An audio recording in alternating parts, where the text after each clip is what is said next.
Hey y'all, hey, I finished watching the rest of the episodes. If you haven't had a chance, you can check out my episode 1 and 2 of Queen Charlotte. I finished watching the rest of it as a guilty pleasure. Oh my gosh. I loved it so much. So I guess I'll quickly talk about what I thought about the whole thing. It was beautifully done. The stories are written in such an amazing way to give you a deep insight into on why Queen Charlotte was the way that she was, aka Wanda Sykes. To me, they got a bunch of lookalikes in this bad boy. But anyways, it went into Lady Danbury. Danbury and somebody else's husband was in love. Apparently Violet's daddy. I'm just playing. After she lost her husband, who she never loved, she was in danger of losing everything because everything was tied to his title, and he spent all his money trying to keep up with the Joneses. And so she presented her son to the princess to try to keep the title. The other thing rabbit hole she went down was her and Charlotte's brother were about to be a thing. I thought he was cute. He was all right. But he really wanted to be with her. But she fell in love with Violet's daddy. And I see why, because they took walks and he made her feel, he cared about how her happiness, made her a birthday hat for her birthday.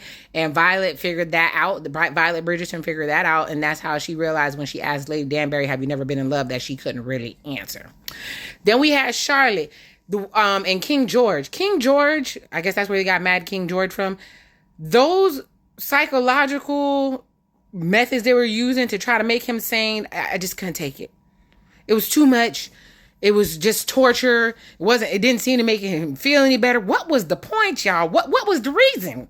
My inner Cardi B. And Charlotte found out and ended up stopping it. And the mom was like, he loves you. She had him try to go do an address to the parliament. She had him do a whole ball.